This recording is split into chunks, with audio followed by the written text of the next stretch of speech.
What's going on, legends? Welcome back to the channel. In today's video, we're jumping into the Warzone, and today we're going to be talking about how to unlock the PPSH as well as the Swiss K31 sniper rifle, which were the Season 3 weapons from the Battle Pass here in Season 4 for those of you that are free to play. Now don't worry, you're going to be able to complete just a couple of simple challenges in order to unlock each of these weapons, and this is obviously geared towards those players that were unable to complete the tiers in time, or maybe you're just joining us here in Season 4. So in today's video, you can expect to get some tips and tricks on how to do this the easiest possible way, and I'm even going to share with you guys the loadouts that I use or recommend in order to complete them the easiest way. Now, before we jump into the rest of the video, if you guys do enjoy this content at any time or find this video helpful in any way, make sure you show your support for the channel by going down below and smashing that like button. Let's go ahead and throw an easy goal of 50 likes on today's video, as well as if you guys would like to find your way back to the channel for more Call of Duty content, make sure you guys do hit that subscribe button, onto that notification bell so we don't miss your future videos. So like I said, we're going to be diving into each of these weapons. So first, let's go ahead and talk about the PPSH. And in order to even get anywhere with a challenge, you need to know what that challenge is. So if you go over to where you edit your loadout, scroll over to the SMG, scroll down to your PPSH, the challenge is going to read as follows.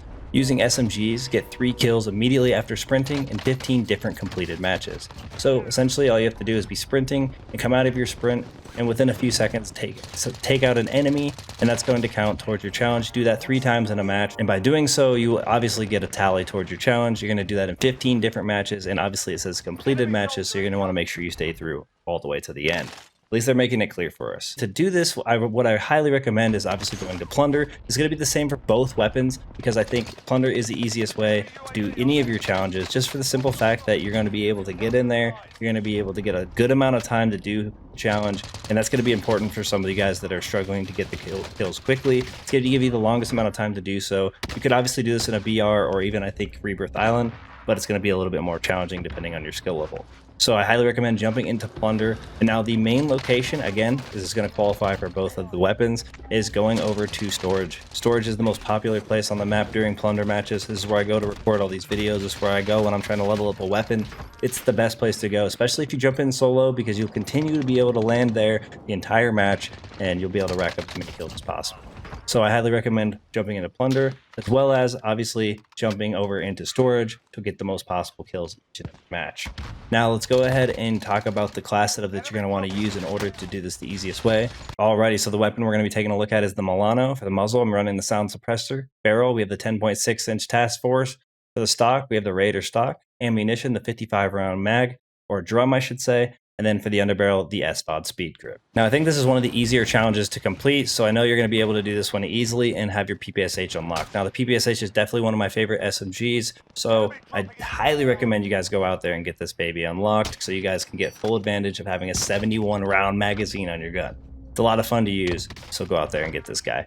Now let's go ahead and jump into the second weapon we're talking about today, which is going to be the sniper rifle, which is the Swiss K31. Now, if you guys want to know how to get this unlocked, of course you need to know the challenge. So you're going to scroll over to the sniper category and where you edit your loadout. You're going to scroll down to the Swiss K31, and the challenge is going to read as follows. Using sniper rifles, get 2 headshot kills in 15 different completed matches. So essentially, you're just going to have to put on a sniper rifle. Now, I don't think marksman rifles count, so I don't believe you can use the Kar98, but I wasn't able to actually test this because I already have the challenge completed, and so I can't really tell you if it actually tallies. But make sure if you guys actually go out there and try the marksman rifles and it does work, come back and let us know in the comment section below so other people can do that.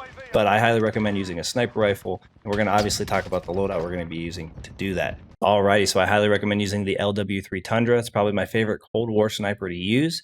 And for the attachments, obviously the muzzle, we have the wrap suppressor, barrel 29.1-inch combat recon. We have the Raider pad for the stock. The rear grip, we're using the Serpent grip, and then ammunition, this is the Mag 9 round. So obviously the same as going for your unlock for your PPSH, you're going to want to land at Storage. Only this time, I do highly recommend landing up on the hillside a little bit or off to the outside of Storage so you can get clear view of everyone kind of landing in, or it might even just be standing on top of the spots in Storage. You're going to be able to take out a lot of people easily. It is only 2 headshots, 2. You guys should be able to hit 2 headshots in the time of a Plunder match. I would like to think you should be able to do that. You're going to complete that again in 15 different matches. And essentially, don't forget to basically just time your shots. Hitting headshots can be somewhat timely. You can even try to mount if that helps you out a little bit. But I don't think you guys will have any reason not to be able to take people down. Now, it's obviously easier if you hit them in the head and they die immediately. If they do go down, I want to say you're going to want to make sure you hit another headshot just in case, but it should absolutely count.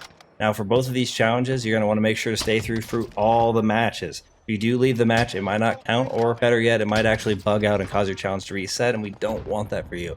So make sure you guys do stay through all of your matches. Go out there, run these loadouts, and go over to storage. You guys will have great success. Luckily, these are easier challenges than we had in the past, so I don't think you guys are going to have too many issues. But that's going to wrap things up for us here. Thank you guys for all tuning into today's video. Thanks for all the support on the channel. I look forward to seeing y'all in the next one. Peace.